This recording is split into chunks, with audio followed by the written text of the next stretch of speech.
Hello and welcome to the March 2020 Sunshine Summit. My name is Heather and I am your host. This week, in association with Geeks Rising, we are bringing to you a week of live streams to recognize and celebrate connections.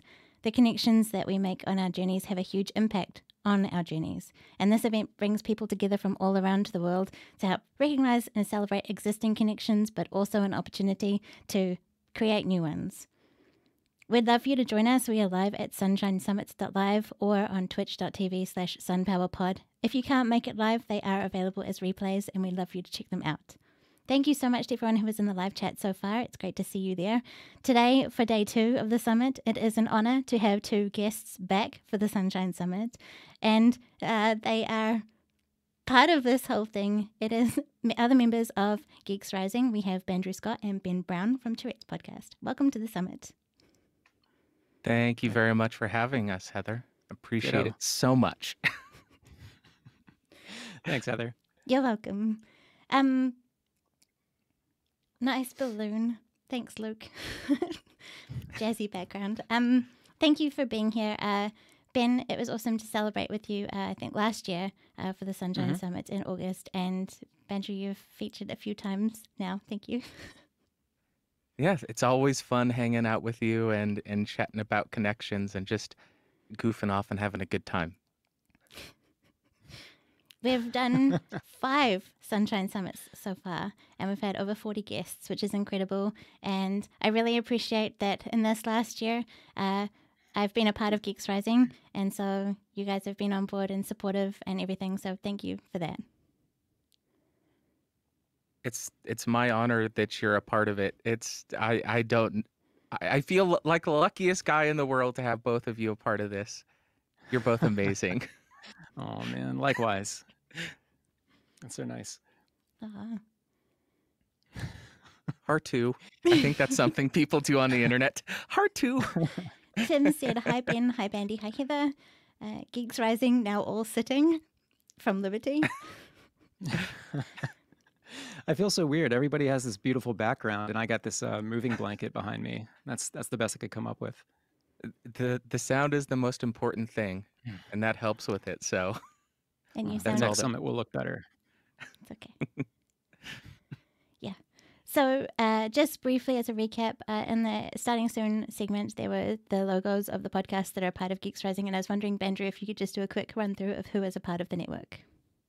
Absolutely. There is Sunshine and PowerCuts, hosted by Heather. Amazing.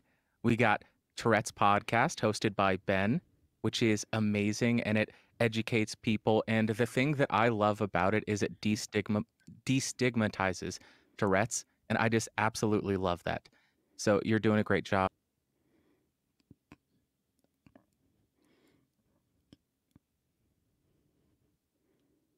Embracing everything that comes your way. It's amazing. Thank you. Then you have On the Subject. That's a movie review show hosted by Logan, Malcolm, and Zach. And they analyze movies, talk about what is cool about them, and now they're currently working on a cinema versus cinema. I think that's what they call the series, and it's discussing different films and if it falls within the cinema category. And it's really, really interesting hearing them discuss that. And we also have a few shows that are sort of on hiatus. There's Conversations with Creators, which is also hosted by Logan, where he talks to creative people, finds out their process, what inspires them. And that's always super fun to hear creative folks talk about that. And Conversations, I'm not even going to include that. I haven't done that in 2 years. The ones you did do were really good. Thank you very much, Heather. That was a lot of fun getting out of my comfort zone. Yeah. It's amazing to be a part of such a diverse group because we all do very different things. And it's awesome to have the theme of what Geeks Rising is helping helping people explore and discover their passions and become better creators or just enjoy the thing that they're passionate about. And I love that. And we have a special guest. Ben has a special guest. He loves my... Oh my goodness gracious. I told you it was going to be entertainment. Buddy, come on. Welcome to the stream. This is Spot. Hey, He's Spot. brand Hey, new. Spot. I think he's really glad that you have the moving blanket there. So I think that was the right choice. Yeah, I need to plan for next time. Anything that waves in the wind is something that's gonna get taken down by this guy. You need like one of those cat stand things, like a actual climbing frame thing. He can. I got one. Yeah, You he got- chooses not to. Oh, He likes to play it organic. okay. And we have an amazing question already Okay. from the podcast engineer, Chris Curran. He says, what Chris mic? Curran is here. Yeah, the legend, the man, the myth. He says, what mic does Spot usually use? So far, it's been the SM7B. So that's kind of why I agreed to take him home. He's got a good sense for dynamic mics. We had this good conversation about dynamics versus condensers, and I think he gets it. He seems to know a lot of audio. And he did take my where is it? He took my there's the fat cover that you can get, kind of like the one you have, Andrew, on your mic for the SM7B. He picked it up, and I haven't seen it since. That was about 3 days ago. Spot was part of our mic check before we went live, and he did do a testing on the mic, and it was working. So thank you very much, Spot. Yeah, he Thanks, took man. my advice where you don't tap the microphone. It was more of a little scratch to make sure you have the right microphone selected. He's got it down. What a Proud to have him as part of Geeks Rising as well. Boy. That's amazing, though, that you have Spot, Ben. I know that my cat Shadow is one of my most important nature connections, and just in connections in general that I have had over my journey. And yeah, so. Oh yeah, absolutely. I mean, I have I got a dog, Data, and she's just kind of laying down in the other room. But I had to fill this house with a little bit more life, and he's got it. He kind of came with the instruction manual already read. So Cool. Except for today, he's gonna mess something up today. I can tell. I could just watch him for an entire hour. So I want to pose this question to the chat then. What is your favorite nature connection? Do you have a pet? What is it? What's your favorite moment with that pet or favorite nature connection that you have? Let us know. We'd love to hear. We have amazing members of Geeks Rising, which is awesome. Thrilled to be a part of that. I've been a member of Geeks Rising for a year, but I've been a fan of Geeks Rising for like 3 years now or something. I mean, yeah, thank you. Again, thank you for being a part of it. It's an honor. You're welcome. We thank you also for your mic selection today. Under that big, massive foam cover, there is the M201TG, which was a personal request. Let me mute the microphone while I take it off so people can see the beauty. Ooh, yeah. There we go. Oh, that is. It's beautiful. a lot crisper, but it is the Bayer Dynamic M201TG, an absolutely stellar dynamic microphone. On the note of dynamics, it's an instrument mic actually, and the BBC uses these, but it's a sleeper. It's a sleeper mic. So thank you for requesting it because I don't use it enough. Secretly my dream microphone. So thank you. I live vicariously through you. Before we get too far down the track, we've mentioned this sort of in passing, and we haven't really got to hang out, I don't think, before as a group. Have we? That's right. No. No, well, not this lineup. No. So it's awesome that we could be here today. Zach, Logan, and Malcolm couldn't be here today, but we hope that see them next time and do a collaboration with them in some other form. And Ben, you have a connection to music, and so do you, Andrew. So my question for both of you is, when is the Geeks Rising punk band getting together for our first band practice? Oh man, I think we've talked about this. Yes. Or I think Andrew and I have. Yeah. I forget the details. What are we playing? It's already in the works. We got 2 guitarists. We got our lead singer right there, and Heather. I guess Logan might be able to play the drums. No, Logan plays the bass. Okay, Ben, you could play the drums. Perfect. Logan can play the bass. Malcolm and Zach could play guitar as well. There we go. Nice. And we can just write some songs about, I don't know, cats, Spot, nature, pizza, of course, microphones. Yeah, it's happening already. I'm already working on the songs. You just don't know about it. That's what this entire podcast network is. It's secretly a ploy to get bandmates to join a punk band.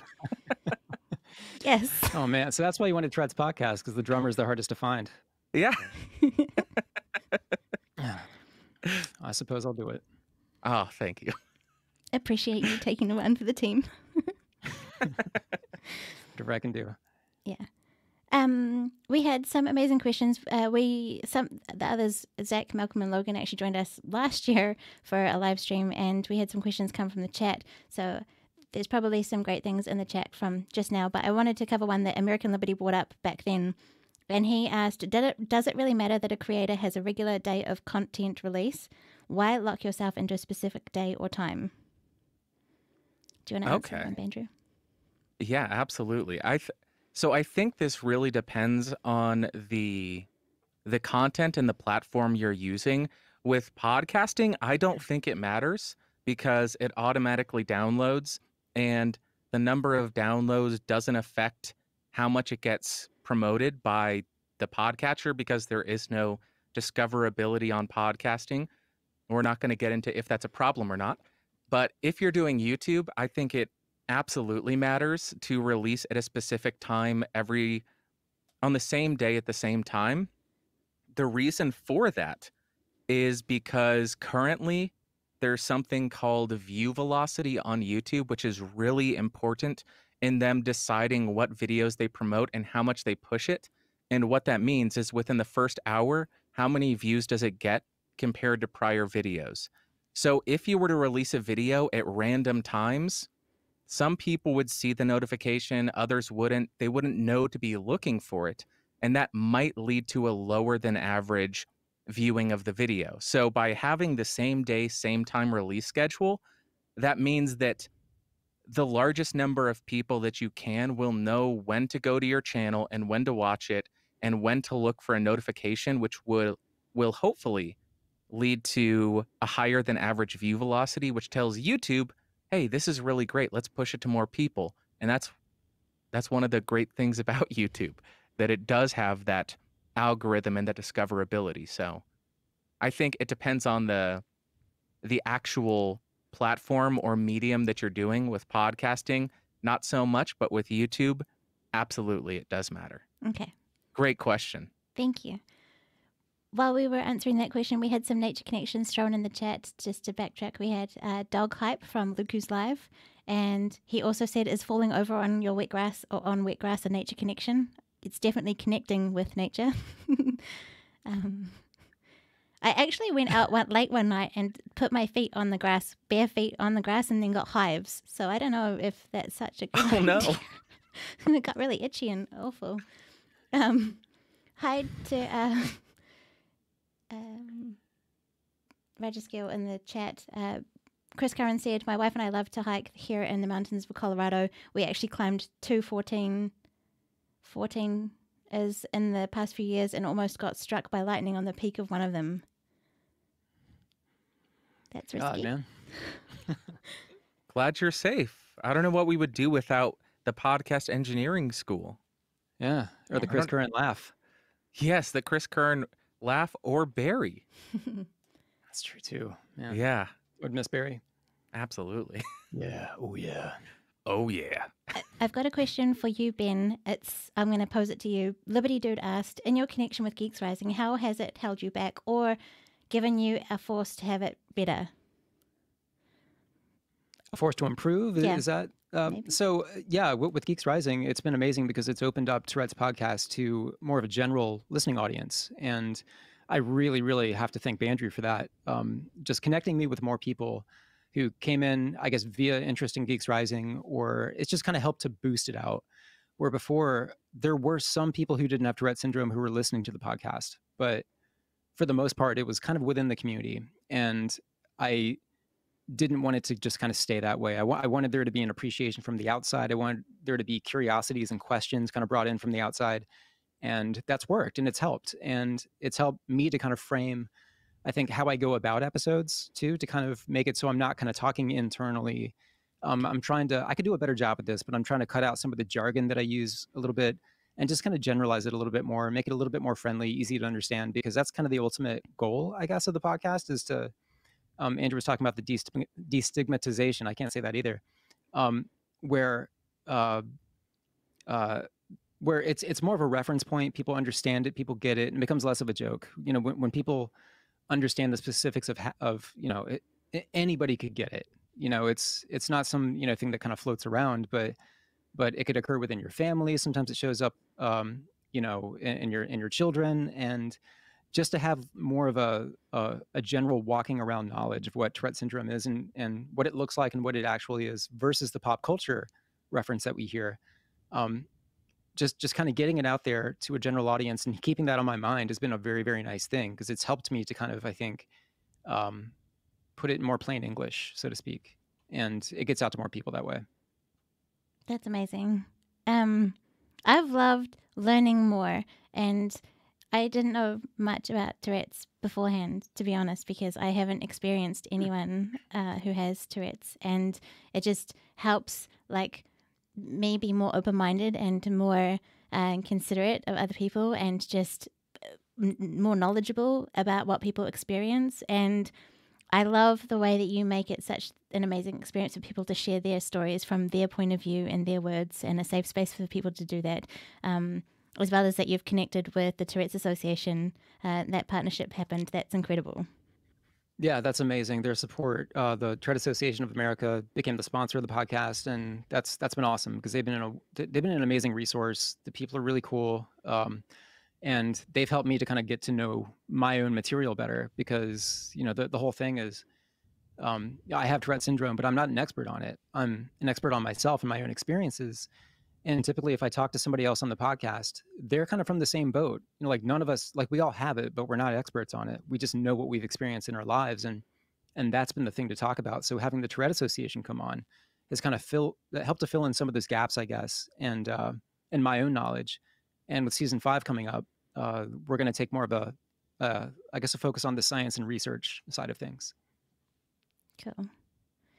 Do you have things coming up with the Tourette Association, or things kind of, I don't really want to go into what's the bigger picture of what's happening right now, just because we want to sort of focus on more things. But yeah. So, season 5 of the podcast is supposed to start kind of toward the end of this month, beginning of April. Waiting for a couple little pieces to fall into place first, but there's a national conference for the Tourette Association that I would also be there kind of podcasting from and doing material with. Of course, with the coronavirus stuff happening right now, there's a lot of stuff kind of in the air. There's some maybes, but otherwise I plan to be there. That's in Minneapolis in May. Cool. Yeah. Luke, who's live in the chat, said, I can relate to those comments. You've got something, but you're not an expert on it. So, yeah, I think sharing of experiences and hearing, because it's different for everybody, and is a really valuable thing, and I love that. Just from my point of view, being a part of Geeks Rising has been an amazing support network. I rely on you guys a lot, and you've been incredible. You've helped pick me up, even if you may not know that, I guess. Just help me through lots of rough stuff. So thank you. And yeah, likewise. Been really supportive. So yeah. And likewise for me as well. I said this in a secret chat that Geeks Rising is like my rock. I rely so much on all of you guys that it's amazing that there's a group of people that I trust so much and I like so much, especially on the internet. You guys know a lot about me that I don't talk about on the podcast, and it's very nice to have that ability to open up. Yeah, absolutely. Yeah, it definitely helps. Elda said, I have some awesome friends, and I know for sure that I'm no pro with that. Liberty Dude said, me too. I'm an idiot, but I don't know why you're Liberty's funny. He's an amazing part of the community that we have with the podcastage community, which has been an amazing place of connecting with people. And yeah, I just appreciate your support. I appreciate Geeks Rising support. Thank you for letting us, or me anyway, bounce ideas off and run preview things past, and for not pushing me or pressuring me to like make things and stick to timelines or deadlines, or feel even worse about not doing things, you know? Well, everybody has their own journey, and it's not that the beautiful thing about podcasting is it's always there. It's always on demand. We have these back catalogs that people can enjoy or learn from while we are exploring or experiencing stuff that takes priority. So it's not this, it's never something that we should kill ourselves over to meet some arbitrary deadline that we set for ourselves. It's more important that we are healthy and happy and doing everything right for ourselves. So it's the network doesn't exist to to make your life more difficult. I hope that it's something that helps in any way that it can. So I really like it when I see a podcaster kind of say like, "Hey, can I pause for a week? Are you guys okay with that?" I mean, it is a lot of work, and there's a lot of expectation that you put on yourself, and you don't want to feel like you're failing people who were, it's. I think sometimes you can psych yourself out with how much people rely on kind of the existence of your show, when I think mostly they just kind of want you to be well enough to do it.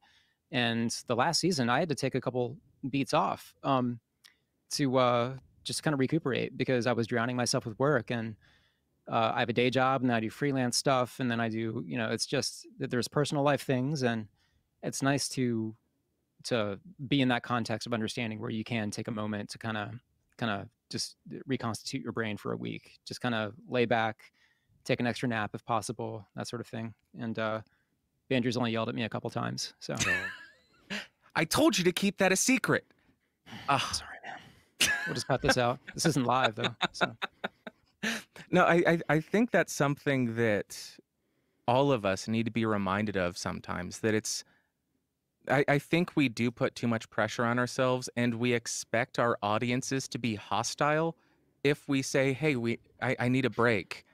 And that's not the case. Like you said, people, especially people who are a part of your audience, want you to be well so that you can continue to exist and continue to make content. And they don't want you to burn out and say, okay, I'm done with this. So I think it's, all of us can forget that at times. Myself, I forget that frequently. So it's nice to have a group that is able to remind me that, hey, it's okay. Calm down. It's going to be fine. Yeah.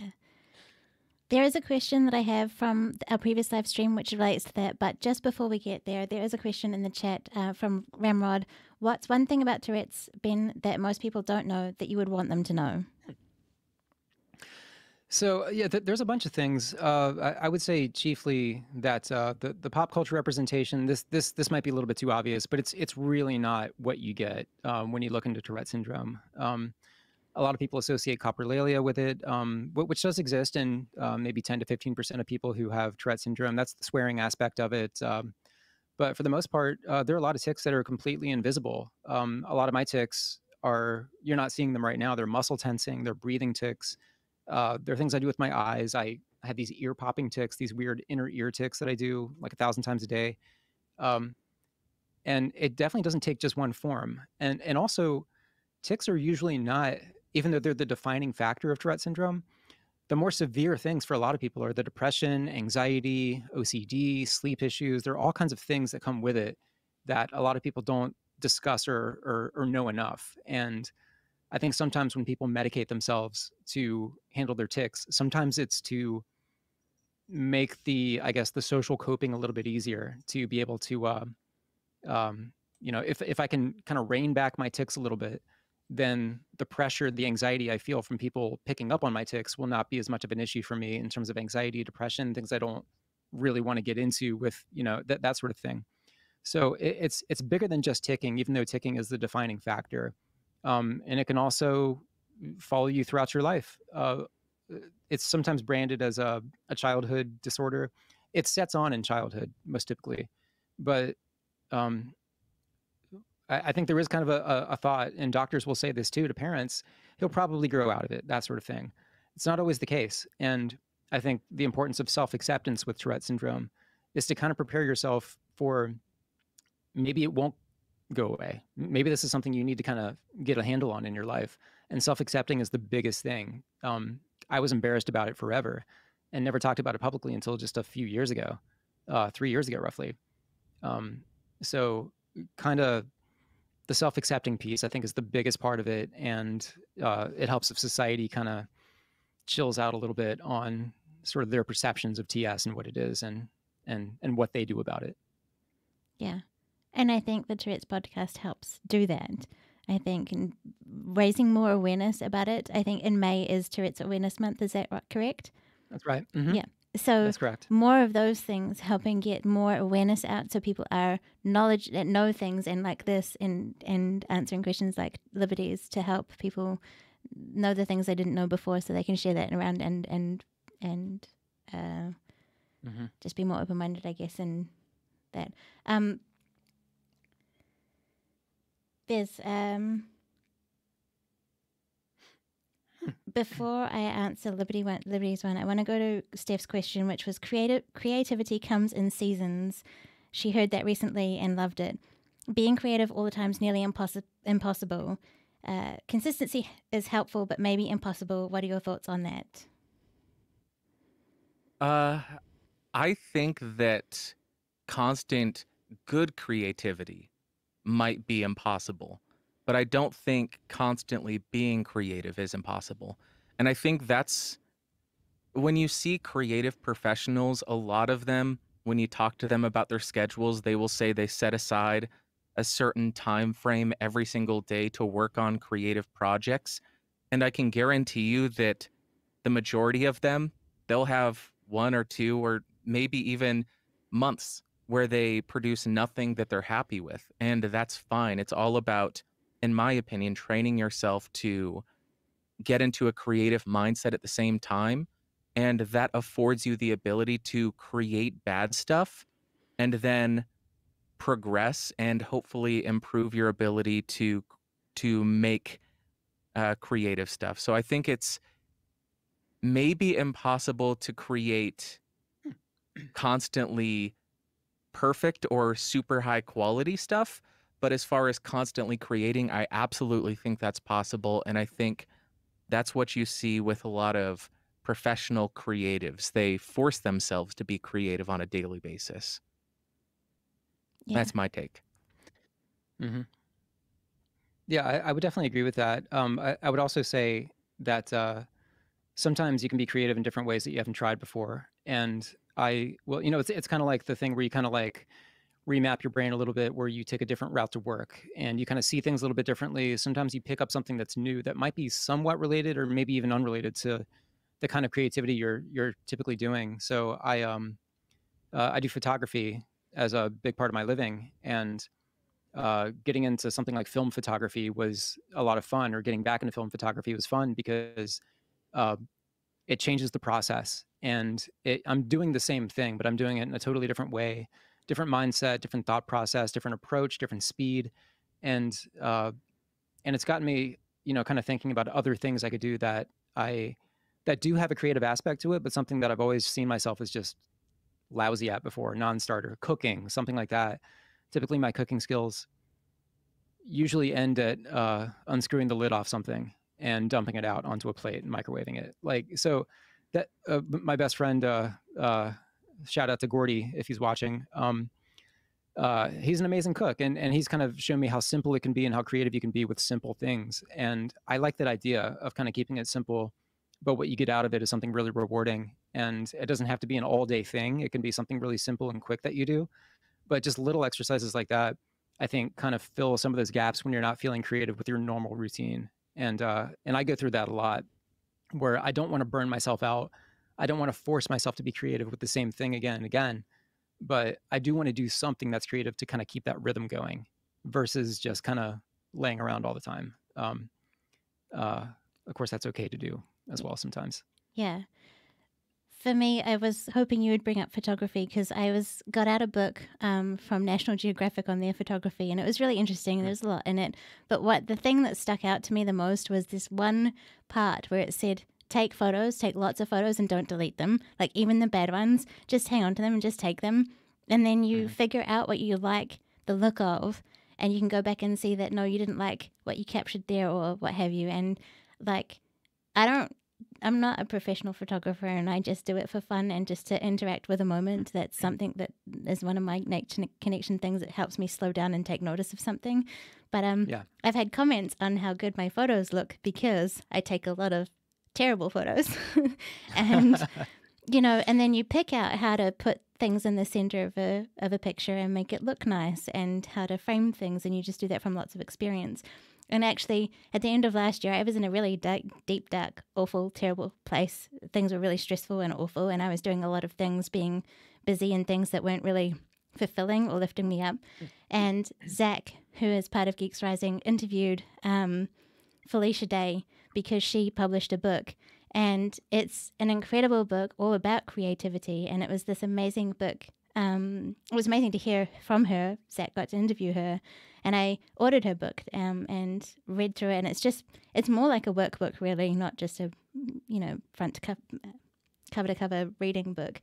And I worked through the activities, and I haven't finished it yet. But what it did was, it was like what you said about taking a different route home. When you drive home, it was stepping back and getting that perspective that I was lost in underneath a cloud beforehand. It was creating in ways that I wasn't, or I couldn't imagine to create, because someone was helping prompt me to create, and it was just opening up all these other opportunities. So I think I agree, Bandrew, that you can be creative all the time. Maybe you need a little bit of something to help prompt you and spark that kind of creativity process, but yeah. Flowing on from that, Liberty in the chat asked, knowing that you all started in a particular medium, podcasting and YouTube, how have you found it beneficial to expand past that into Twitter, Twitch, Discord, etc.? Do you want to go, Bandrew? Yeah. So expanding outside of that and how it's been beneficial. I think it's really helpful to, and at least in my experience, expanding outside of just creating YouTube videos and focusing a lot on the community with Discord, it helped so much.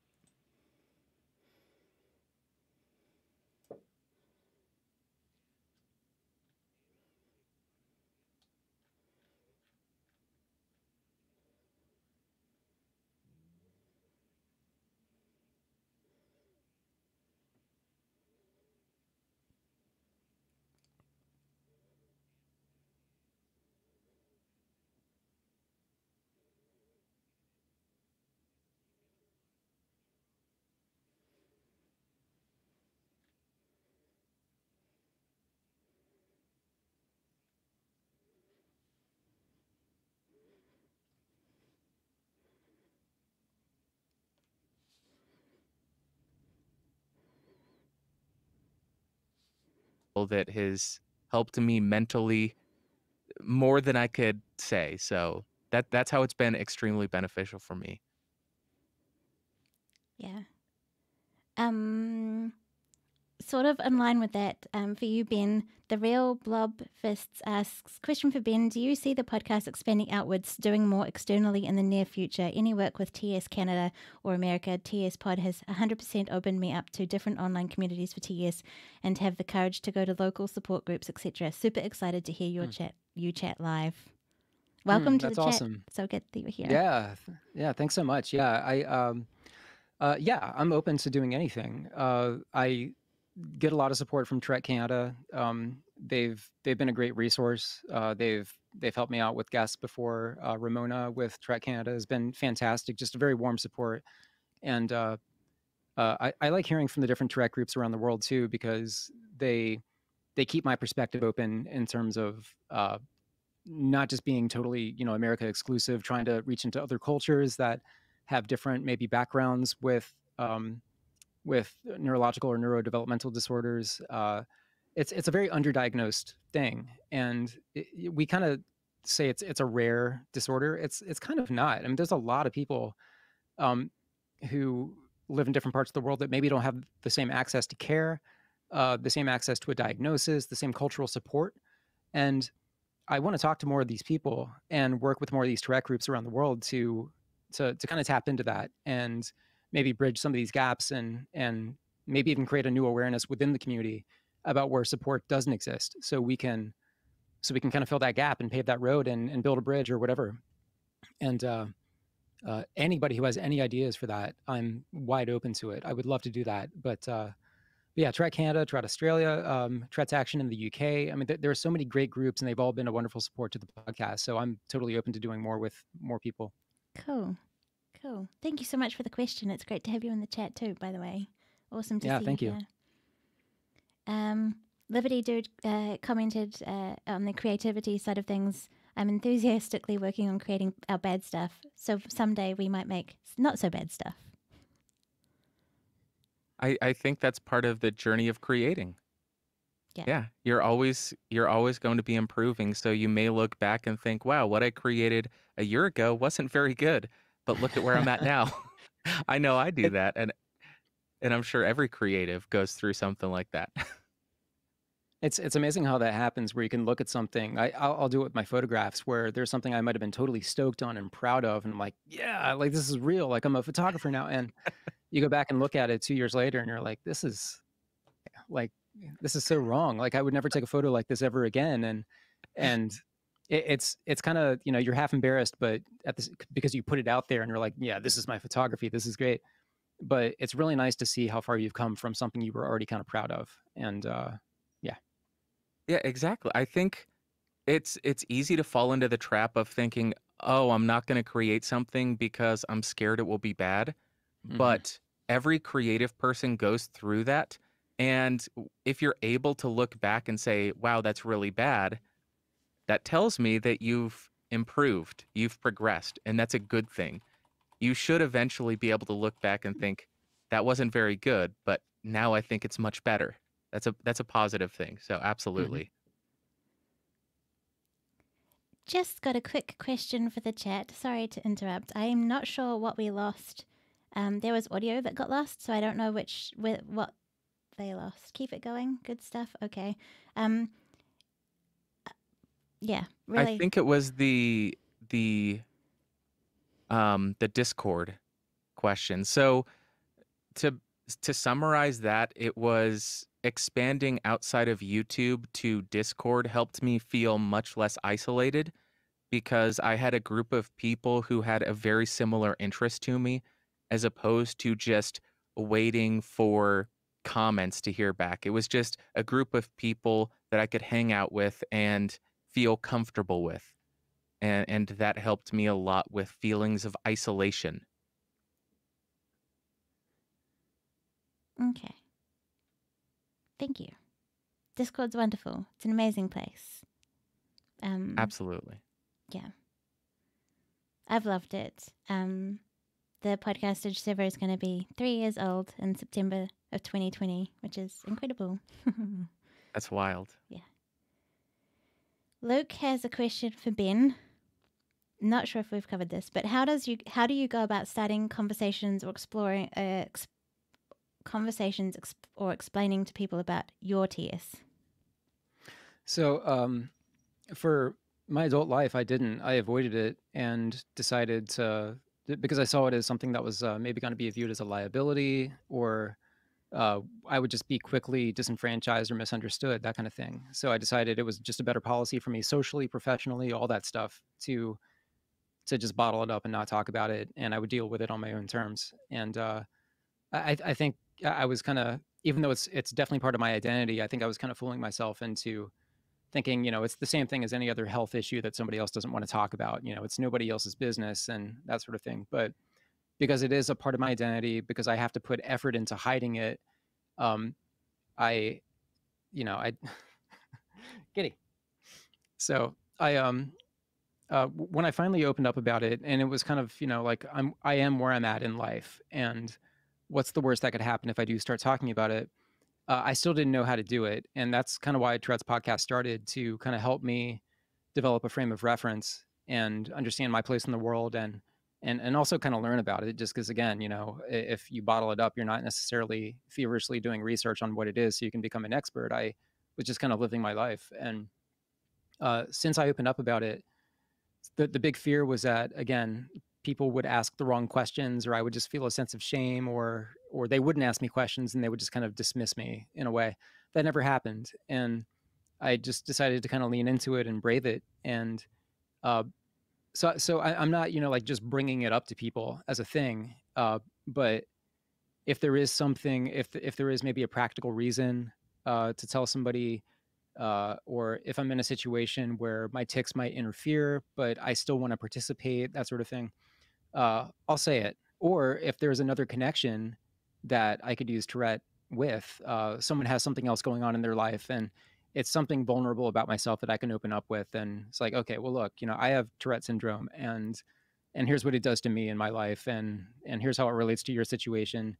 I think the most relatable thing is that Tourette is involuntary, and there are medications you can take to kind of deal with it, but it's an involuntary thing and you can't shut it off.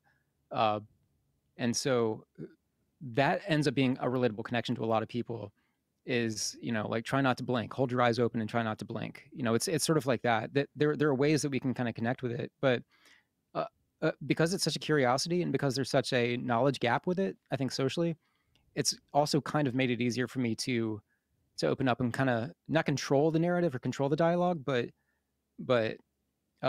it's interesting to people, rather than something that people will want to make fun of me for example. It's an interesting thing, especially if you talk about it. The question before was, like, what about Tourette syndrome do people not know? That part, I mean, that's a really good question, because there's a lot. And we talked about the underdiagnosis piece of it, just how common it could actually be, how it can affect anybody. It doesn't discriminate, any race, any walk of life. And and there were a lot more family connections than I realized as well. It seems like every time I bring it up, someone has a cousin or an aunt or a neighbor or someone who has it or knows somebody who has it. Uh, there are a lot of fun connection points with it, and it's always a good, warm conversation. And so for me, it was just kind of realizing that it's not going to be a scary thing if I start talking about it. And that's the biggest thing, like all the what ifs that I can kind of scrape off the table now and not have to worry about, and just talk openly and honestly. And it takes all the guesswork out of it if you are an honest person. That's cool. That's probably quite helpful because Luke has CF or cystic fibrosis, and he finds it tricky at times on how to broach that. So really appreciate your insight there. Yeah. Thank you. Thank you, Not So Busy, for the sub too. I appreciate that.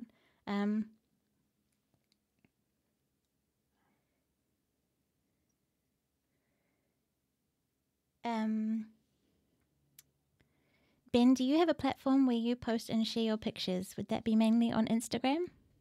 Yeah, Instagram. Ben Brown Multimedia is my handle. There's also benbrownmultimedia.com. That's my website, kind of a portfolio website, which I need to update a little bit. But those are the two places. I have a Flickr page. I don't really update it all that much. Instagram ends up being the most, I think, relatable way to do it. Cool.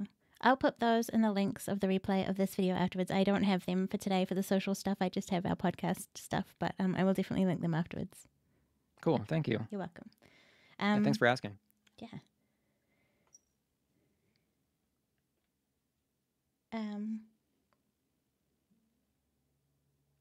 Matt Demaz asked last year, do you guys prefer streaming podcast format over editing a podcast? It seems to be good if you're bad on time. What are your thoughts, Bandrew? My thoughts on this is editing. I understand why people like live streaming. I don't have the skill set for it, really. I'm not very eloquent, and I make a lot of mistakes, and I try to be as succinct as possible in my show. So I like having the ability to edit and put it out and try to save people as much time as possible, because I know I need as much help as I can get with that. So I edit. I edit a lot. I think that our idea and our goal for these sessions, though, as Geeks Rising, was to help bring us together, but also bring people to come live and chat with us, and so we could interact and answer questions and stuff as well. So it was on purpose that we did them live, as opposed to us pre-recording separately and then just publishing an episode out there, if I'm not mistaken. Absolutely, yeah. The interaction is amazing, and again, it's getting out of the comfort zone, because I am used to just not having to deal with any live stuff or the pressure of making mistakes. So it's nice to get out of the comfort zone and actually be able to hang out with you Yeah. in a live situation. So there's plenty of benefits to live streaming as well. Yeah. Yeah, I agree with that. I think it's kind of fun. So I did radio for a while, and excuse me, a lot of it was live. There was some that was pre-recorded, but the kind of nice thing about it being live is once you say it, it's gone, it's out there, and there's a whole lot that you don't have to worry about at that point. It's kind of frazzling before you begin because you're like, oh my god, I hope I don't say something stupid. But just knowing that there it is, you're live, you're just kind of talking. It's almost like a different part of your brain kind of takes priority, and I love the act of editing. I love the process of editing. Sometimes I spend way too long on it, and I kind of tire myself out. And uh, maybe too much of a perfectionism type thing, like removing all these little tiny spots of sound. And this is kind of nice. It's just a hangout, and of course, it helps if you're with people that you already know and you're comfortable with. Uh, but but yeah, it's like a different part of my brain is working now to where I'm not quite freaking out about it. I'm not second guessing every single thing I say as I say it, to where I know I can kind of hit rewind and cut that out and start again. So it's just kind of a process vacation for me, I guess. That's good. I feel the pressure of being on a live stream. But that's what I do, is I push myself out of my comfort zone, and we've done 40 odd live streams for the summit now, and can't say I've improved. I can say I've improved, but I mean I've got a long way to go, and I hope get to do lots more. People want to keep talking to me, that would be amazing. On the note of editing, though, I love editing, and I wouldn't do a live show for my podcast either. I think it's really important that I make it as succinct as possible, because it's very important to get a certain message across in the shortest way and effective way I can. But Eldest asked, how do you feel after you get done with an edit or a render, knowing that most of the work is done? Bandrew. That's a mixed bag. Okay. There are certain times where I finish editing and I feel a sense of relief, especially when it's a larger project that I've been working on for way too long. But there's also other times where I get extremely anxious and I start to second guess myself.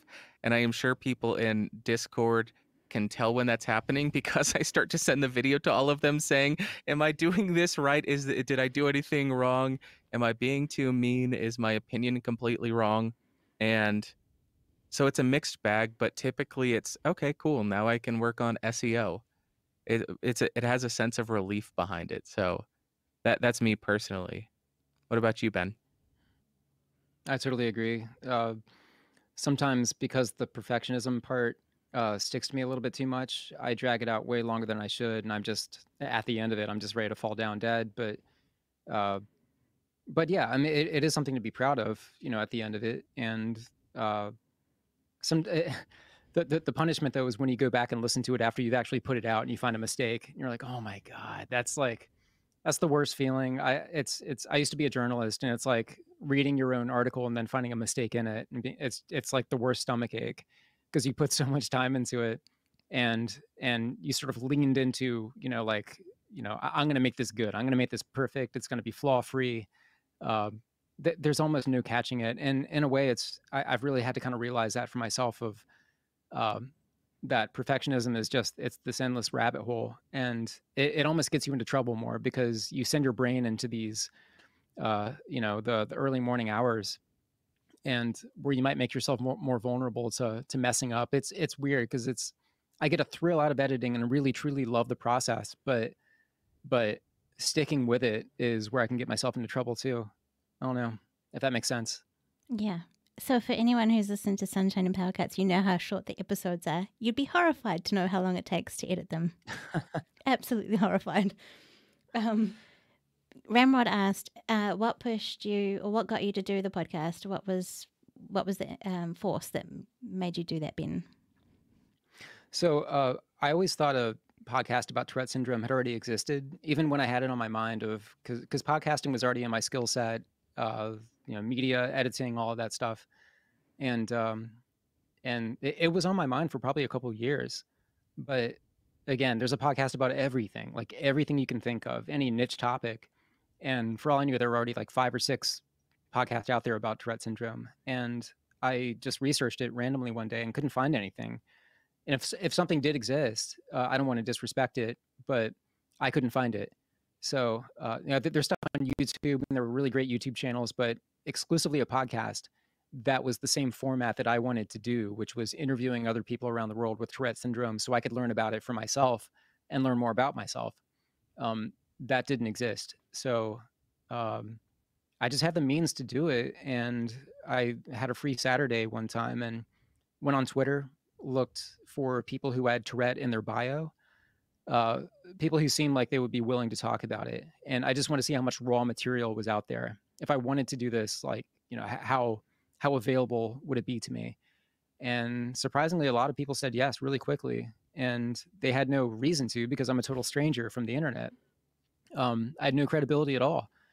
So they just had to trust me. But it was really cool that they did, because the first season was, I mean, I still go back and listen to it, and I'm still really proud of it and happy with it. Even there's a lot of things that have evolved since then. Quality, the way I think about things, the way I phrase things, have all evolved and gotten better. But still, that first season is exactly what I intended it to be, because of the availability of the material out there. And I don't want to reduce it to material and content, because these are people's real stories. But the fact that there are so many people willing to do it, it's like, okay, this has to be a thing now. And I recorded pretty much the whole first season before I released the first episode. I think I might have done like 3 interviews after that to round it out. But these seasons are like 13 to 16 episodes, so there's a lot, and there are still a lot of people that have come forward asking to do an episode, which has been awesome.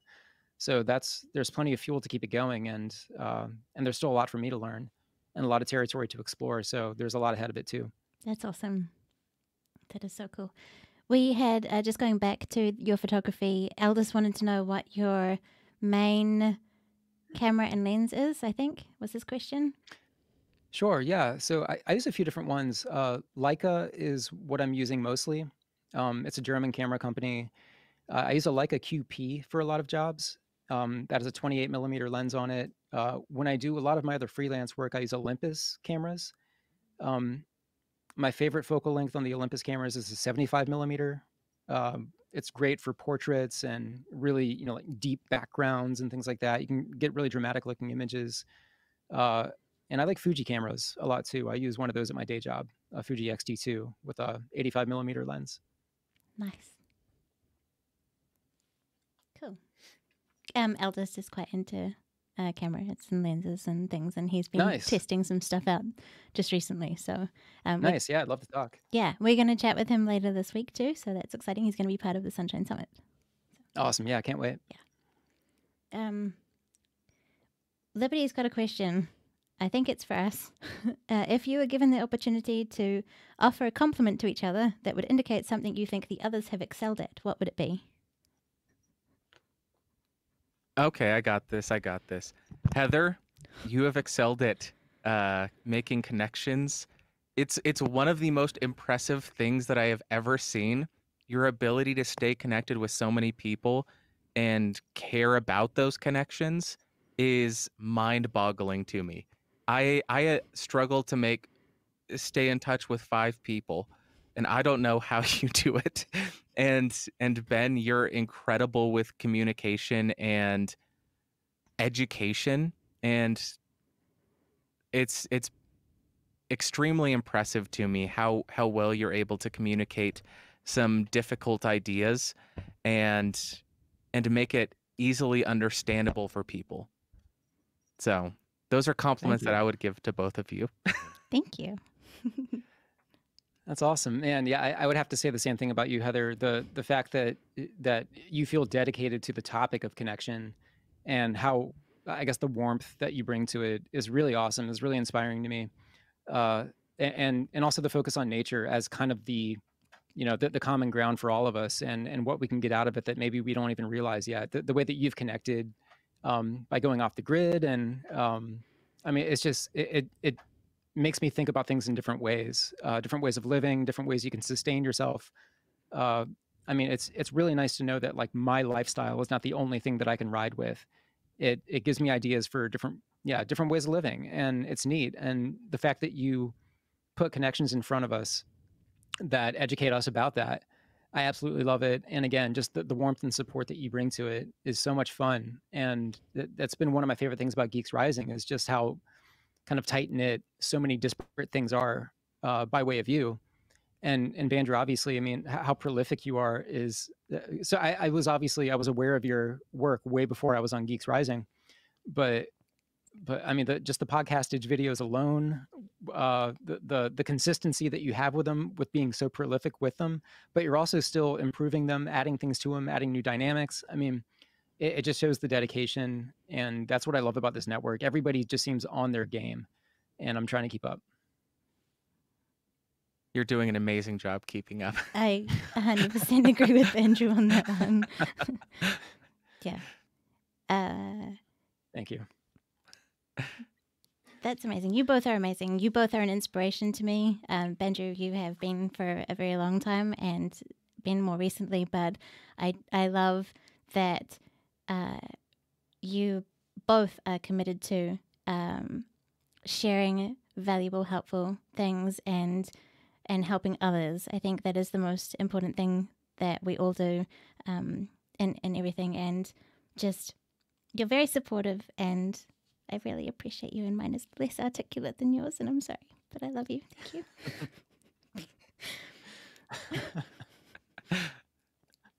you. Yeah, there's lots of chat. You guys are amazing. Thank you to everyone who's been in the live chat today. Sorry, I'm trying to keep up and things. Have you seen anything? Yeah, Car Ramrod wanted me to give him a compliment. Okay. And my compliment for Car Ramrod is, it's truly inspiring how well you're able to chug an entire bottle of syrup with that amazing mustache you have. So keep up the good work. Nice. Car Ramrod. Apparently he needs Say Car Ramrod. He needs to find a podcast about engineering homework help. Epic Film Guys Nick Haskins is in the chat. I just wanted to shout out. Nick's been amazing over yesterday and today, being a moderator in the chat. Thank you so much for everything that you've done. You've been a huge supporter of everything. He has some episodes of the Epic Film Guys that have taken 12 hours or more to do or edit. Granted, those usually have a lot of guests and etc. Still, though, there's a craft to it, and that's not including perfectionism. So, yeah. I love that we're all on a journey of trying to improve and do things better as we go along. We're all on a journey of discovery and learning ourselves, and we're applying what we learn to what we do and helping others along the way. That's something that really resonates with me, and I'm glad that it resonates with you too.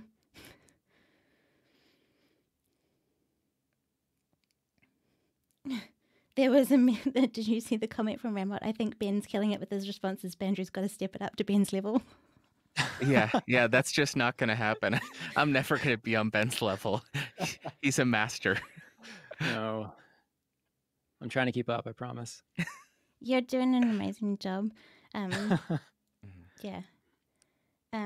We guys have better webcams. Hey, the fact that we're all in different places, and we're able to hang out today is incredible. The fact that you have video is amazing. It doesn't matter what quality it is.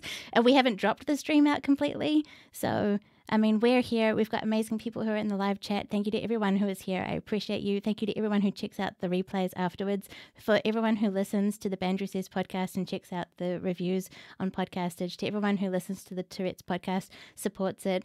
Also, I did want to touch on today, Ben, if you would, the recent guest spot that you did with Brittany Wolf.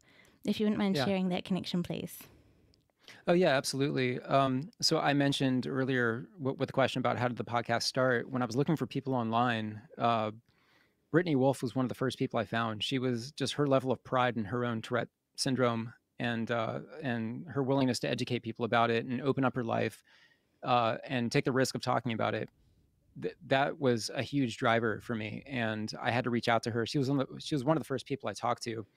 But but she's just a fantastic advocate, and she has a YouTube channel, One Tick at a Time, and she they're just really good slices of education, I guess you could say.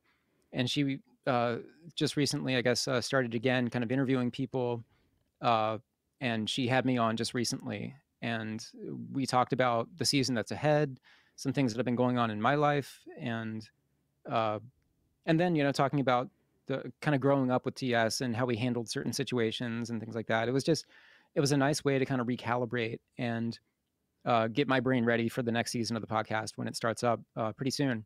But that was just a Twitter connection, me just Googling it, hashtag Tourette or Tourette's, and what comes up. She was one of the very first ones. So she's definitely one of the, I guess, more advanced advocates in the United States anyway. But yeah, it's been a pleasure getting to know her. She's been awesome. Oh, and so she's been one of your sort of longer standing connections on your journey that you've been on with this podcast and things. And there's an episode with her. I forget what the episode is, but it's in season 1. And again, just really warm, really positive about the whole thing, and is a nice way to frame having a disorder, a misunderstood disorder like this. Yeah, that's incredible. That's amazing to have those really valuable connections. Vandrew's been an incredible one for me, who I found at the very beginning, who I said, I did this thing. I finally did it. I don't think it's your thing. I don't think you'll like it. And look where we are. I just want to quickly pause. We had some amazing stuff happen in the live chat just now. Thank you so much to everybody for the subscriptions. That was incredible. We had a bit of a hype train happen in the chat, and so there is lots of amazing subscribers. Oh, nice. Thank you so much. Awesome. I think I saw Christy Cates and Laco, I think, and Eldest, and I don't even know where all the... Tim? Luke? Crikey, Steph. Thank you very much for gifting the sub. To Make It Cheese, Jedivon, Phil Rude, Snubcat. That's amazing. Ben, you piqued Ramrod's interest to learn about different types of Tourette's, so that's awesome. Thank you. Nice, cool. Thank you. Thank you so much for the gift subs. Not So Busy gifted some subs too. You're awesome. There's a lot of amazing things happening in there. Hype. Yay. Liberty Dude, Being Awake, Babcat, amazing. Those are some amazing people who were part of the live chat yesterday. I'm not entirely sure if they're in the chat right now, but they were part of Christy Kate's amazing community, and it was amazing to have her as part of the Sunshine Summit yesterday. Yeah, thank you so much, everybody. You're all amazing and awesome.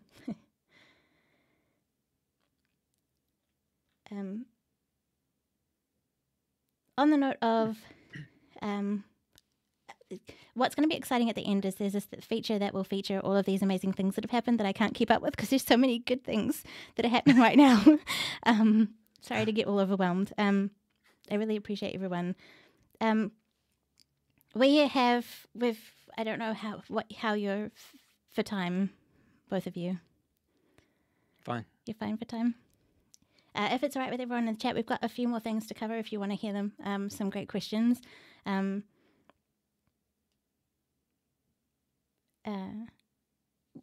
Who or what in your life brings you the most joy, Ben? It's hard to say if I had to answer who. What? I mean, my dogs, my cameras. I mean, just things that encourage me to kind of get out and walk. And I live close to the downtown of the town I live in. I like that accessibility, the fact that I can kind of get out, talk to strangers, that sort of thing. I mean, not to keep harping on photography, but that's been a really great way for me to make connections with other people because I'm not a very social person.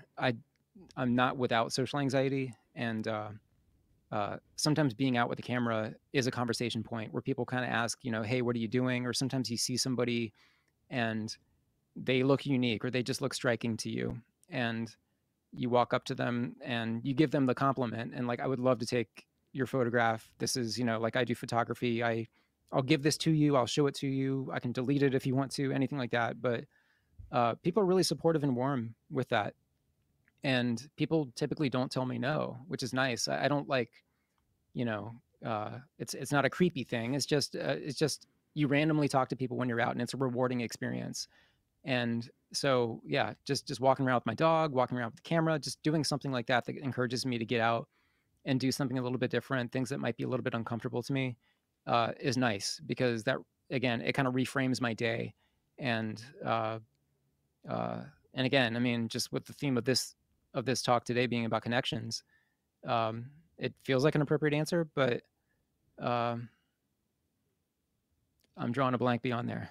That was incredible. Those are all amazing things. Yeah. Yeah. How about for you, Pedro? Yeah, so like Ben, I may not be considered one of the most social people.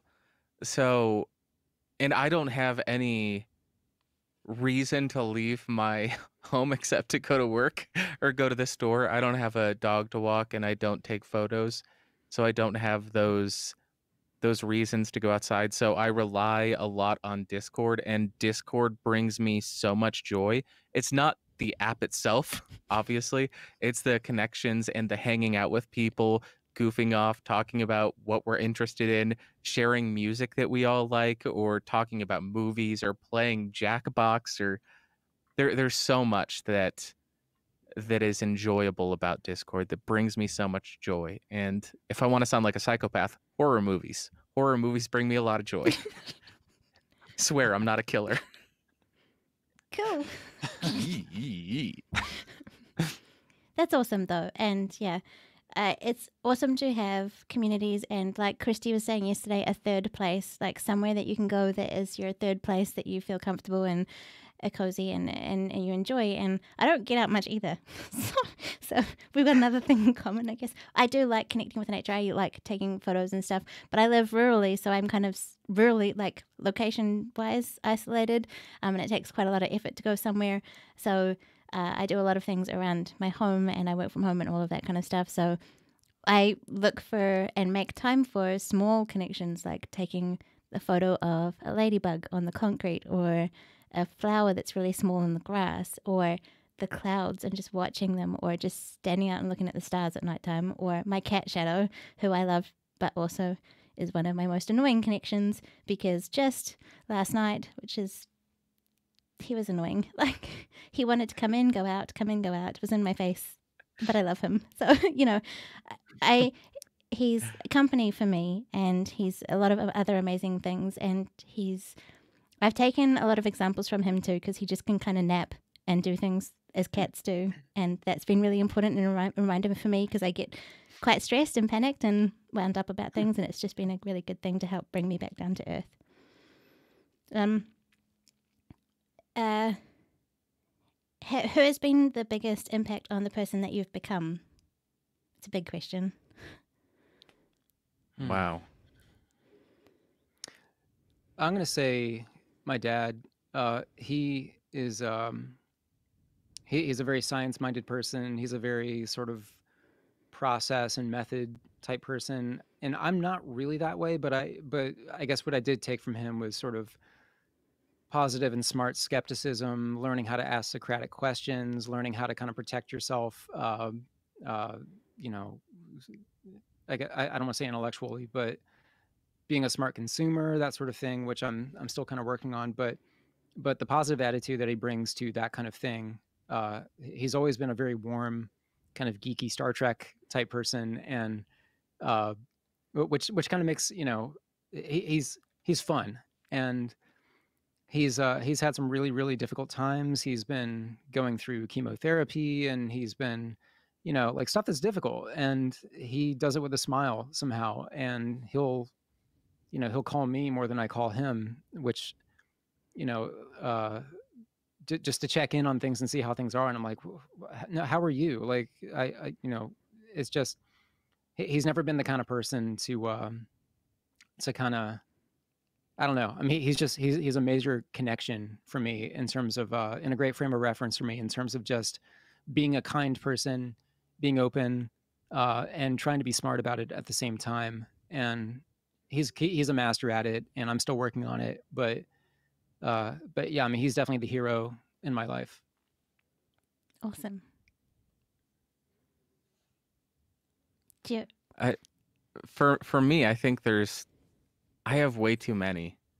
At different points in my life, there have been huge impacts, and people have changed the entire course of my life. I don't think I'd be able to narrow it down to one, because there's elementary school, and then middle school, then when I got into my day job, and then when I was in college, my neighbors, and I I don't think there's one person who has had a solely largest impact. It's a it's that old saying, it's not an individual that raises a child as a village or something like that.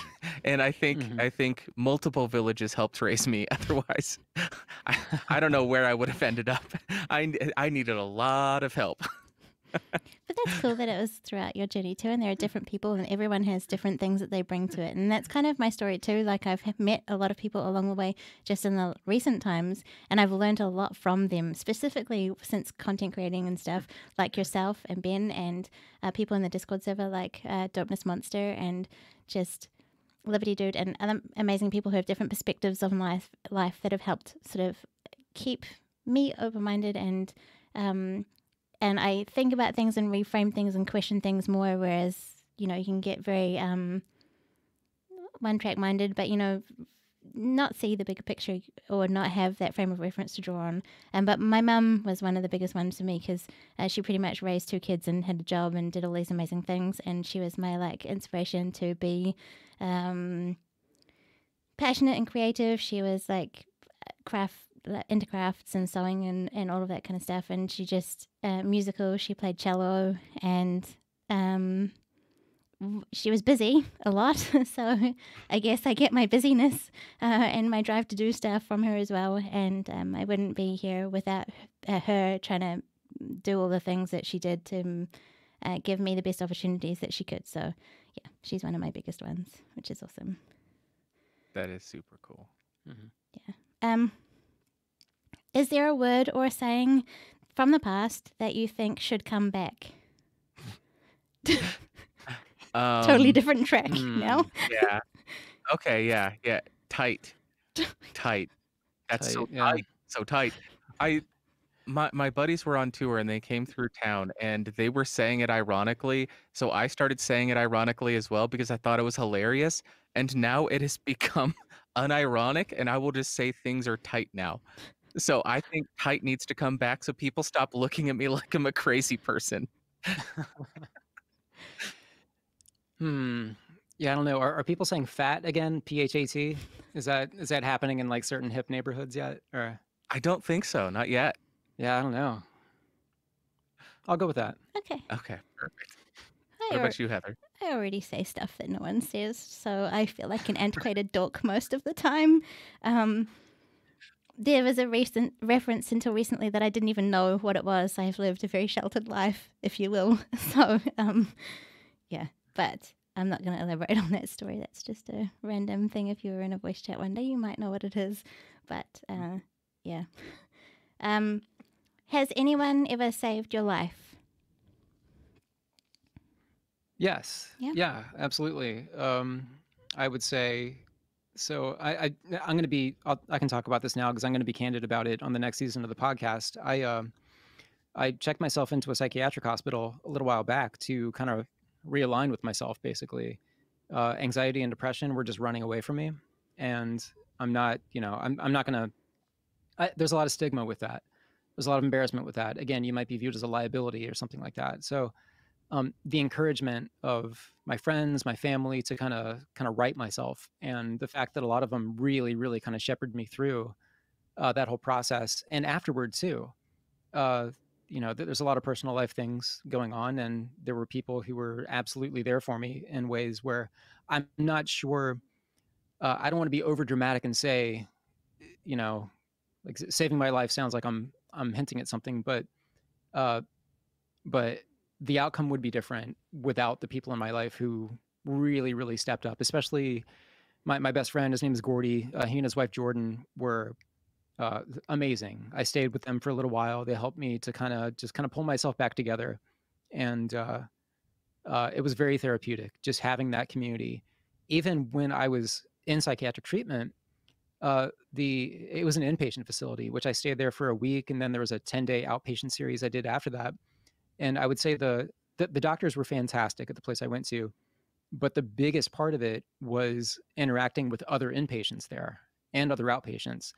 Because again, if I'm talking about Tourette syndrome with the Tourette syndrome community, it's almost like we have the secret language. We understand the context of what we're talking about. There's a lot of like, oh yeah, yeah, yeah, absolutely. Um, and the same thing kind of existed there. There was already a context, already a pretext to the whole thing. And it made opening up and talking about it and being honest and learning about myself a whole lot easier. And so I would say, it would be a long list of names, but there were a lot of people who I think salvaged a lot for me and kind of recalibrated my confidence and all of that. And I'm going to be talking about this a lot more on the podcast, but I would say literally yes. There were people who saved my life. Yeah. That's incredible. Yeah. I'm glad that you had that support there. Yeah. I mean, it really speaks to the power of a support system. Yeah. Have you got a story? I don't have anybody that I could say has saved my life, but it's possible. It's possible that I have a lot of head injuries. So it's possible that during one of those times they saved my life and I just forgot about it, but nothing comes to mind right now. Yeah. I have a story. Mine is that when I was younger, I was at the beach, and New Zealand is surrounded by ocean, and swimming and water safety is very important here. And I had swimming lessons, which is amazing. A lot of kids get swimming lessons in New Zealand because it is such a big thing that everyone needs to have a skill. And I was happily playing around in the water, and all of a sudden I couldn't touch the bottom, and I had actually got fallen off the sandbar and got dragged into a riptide current and was getting dragged back out to sea. And because I'd had swimming lessons, I didn't freak out, which was good. And I knew to go, like, lie on my back and kick towards the side, like try and find the shoreline and kick towards the side. And so I didn't panic, which was good, because then if you panic, you sort of use up all your energy and you risk drowning. But luckily, also, the friend's mum that I was with, she used to be a surf lifesaver, so someone who monitors the beach and knows what a riptide looks like and is a confident swimmer and really strong. And she came out and got me and pulled me out, because I wasn't really getting anywhere. I was little. I wasn't doing much, but just keeping my head above water. And she managed to rescue me and bring me back into the shore. And since then, I don't actually I love the ocean to look at, but I have a very, very different respect for the ocean and don't go in it anymore past my waist, so that I don't run the risk of falling off. And yeah, but yeah. Wow. Yeah. Sorry for the deep. Well, big thanks to your friend's mom. Yeah. Well, thanks to everybody who is there and supports us in whichever way, because we're here today, and that's amazing. Yeah. Agreed. Yeah. I'll just do one last one, if that's all right. I want to ask a question. The theme for today, it's my birthday today. Happy birthday. Thank you. Oh, wait. Happy birthday. Happy birthday. Ta-da! Thank you to everyone who's been in the live chat. I really appreciate it. I know some people have had to go now.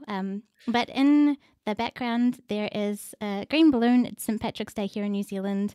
I'm not sure if anyone does anything for that, but we mentioned yesterday in the live stream that just having little things, there are actually quite a few themed days throughout the year. And so, if you celebrate them, it's kind of fun, because every day becomes a bit of a party and something to look forward to. There was Pie Day recently as well in March. I made a savoury mince and cheese pie, which was awesome. It didn't take much to throw that together in the oven and kind of have fun with it. And one of my favourite things to tie in my theme of nature and connections and all of that is I enjoyed a movie called Guardians of the Galaxy. And my sister is an incredible connection in my life, and she's an incredible baker and artist. And she created what we do in the March Sunshine Summits is we celebrate with cake. because it's my birthday. So there have been 3 summit cakes so far. We've had the portal cake, which Bandrew joined me for. This is my 2nd birthday I've had to share with you, so thank you. Yeah. Thank you for always including me. It's my pleasure. So we had the portal themed cake because that was quite fun. It's a game that I enjoyed playing, or we enjoyed playing. And then we got to play that game in another summit after as an encore, which was incredibly fun. And then for last year's Sunshine Summit, we had the Summit Sun cake, which is an emote that people can use in the chat on Twitch, which might have featured today. And it's very bright and sunny and a cute little emote made by Ascot Hero. Just wanted to shout out. He does amazing emote graphics on Twitch. And that was chosen by the patrons of Sunshine and PowerCuts, which is incredible. And it also fits the theme of everything that I do, bright, sunny, and sunshine. And this one for today, the themed cake is Groot. And I just have a little, hopefully, the switch scene here to the Groot cake. This photo is the cake, which is in the background. You may not have been able to see it super clear while we've been chatting, but it is amazing. It's a chocolate cake and it has fondant on the outside, which looks like a tree, rings of a tree stacked on top of each other with Groot sitting on top and some leaves sticking out the side. It's a chocolate cake, with fondant on the outside, and I cannot wait to try that later. But a huge thank you to my sister for making that for me, for making all the summit cakes. It's a fun way to celebrate, and I just really appreciate you guys being here today because what an amazing way to celebrate a birthday, or just in general, by being able to hang out and see each other and chat, and with everyone who came by live and who catches it afterwards. Thank you. Yeah, thanks for inviting us to your party. Yeah, you're welcome. Thanks for sharing it with us. I'll expect a slice of cake in the mail. Uh-huh. No, don't do it. Okay. Luke said, I'll be over later, get the coffee on. So yeah. You've both have seen Guardians of the Galaxy? Mm-hmm. Yeah, I saw it in the theaters. Yeah. Cool. Adam from Odd Date Out has been a huge supporter of things that I've done in the past, and he actually made an amazing connection to Groot and myself, which I just wanted to share with everyone. He said that, when I find it, all things considered, Groot is very you, earthy and naturey, but also nerdy and tougher than you may appear. So that was that was amazing. Yeah, That's a great comparison. I think that fits into the compliment thing of before, and I think that's semi-awful that I've added another compliment to myself. But It's well deserved. It's well deserved. I agree. Yeah. Thank you both. Thank you, Bandrew, for being here. Thank you for having Geeks Rising and for inviting both of us to be a part of it, and for all of your support of me. I appreciate you so much. And thank you, Ben, for being an amazing light in the world with all that you do and for making the connections that you do. And I'm just grateful that we connected and that I can, I don't know, I like shining my light your way and just checking in from time to time. And it makes my day every time you do, really. Okay. I love hearing from you guys. And yeah, I mean, no joke on the connections. I mean, I don't know what other podcast networks are like, but I mean, it's as good as I can imagine. I mean, it is actual sincere support, and I appreciate it endlessly. Yeah. And we're going to if you go to Geeks Rising CD, we're gonna have our punk rock album out very soon. Nice. Yeah. Excellent. We got to get to work. Oh no, I can't really do the social thing that is decided to eat itself, so the videos have gone all out of whack. But the social media places that you can find Tourette's Podcast, Ben, would you mind sharing those with us, please? Yeah, it's at Tourette's Pod on Twitter. Twitter wouldn't let me fit the whole podcast thing in, so at Tourette's Pod on Twitter. If you go to any other social media platform, there's a discussion group on Facebook that has a lot of members from around the world. Tourette's Podcast discussion group that's run by Sophia out in the UK, who I always have to give a thank you to. We're on Instagram as well. I think that about rounds it out. There's a Patreon page too, patreon.com/Tourette's Podcast. If you want to personally support the show, appreciate everybody who does. It's amazing. And Tourette'sPodcast.com. And that's how you can contact me if you want to. Awesome. And Andrew. Very cool. You can just head over to geeksrising.com and support everybody else on the network. Okay, cool. That's what I'm going to suggest. Cool. Thank you so much to everybody. Just want to thank you, Ben. Bye, Spot. Spot, want to say bye? Bye. He just ran away. Fair enough. He was amazing too. It was amazing to meet him. Thank you. Yeah, his pleasure. I look forward to catching up with you guys in the future. Thank you for being here today for the March 2020 Sunshine Summits. Thank you to everyone in the live chat. Just a quick, we're going to go to special thanks now. We had an incredible live stream today. I really appreciate everyone. And our stars today, thank you for supporting the stream. For cheers, we had the Eldest Bro. Thank you so much. Our moderators, Dopeness Monster, Epic Film Guys, Larko, Luke Who's Live, podcasters, Bandrew, the Eldest Bro, Tim Gabur, amazing moderators, thank you. And Nick Haskins from Epic Film Guys. I'm not sure if he was there. Our followers, Kelnick, Willow Eve, Make It Cheese, subs, Not So Busy, Larko, The Eldest Bro, Tim Gabur, Look Who's Live, Kelnick, Kirsty Cates, Steph Fuccio, Make It Cheese, Jedavon, Phil Rude, Snubcat, Rhinestro, Liberty Dude, Odd Date Out, Been Awake, Babcat, Titan Broncross, Mr. Vidu, I don't know, Dan of Action, Sometimes Geek, Signy, Joiku, Cal353, Danny, Mike Cena, J-Rod, who is one of our patrons, I believe, and Prolificate. Thank you so much, everybody. Thank you for the gift subs, everybody. Thank you for the hype train. That was incredible. I really appreciate it. And as I like to say, until next time, be empowered by nature.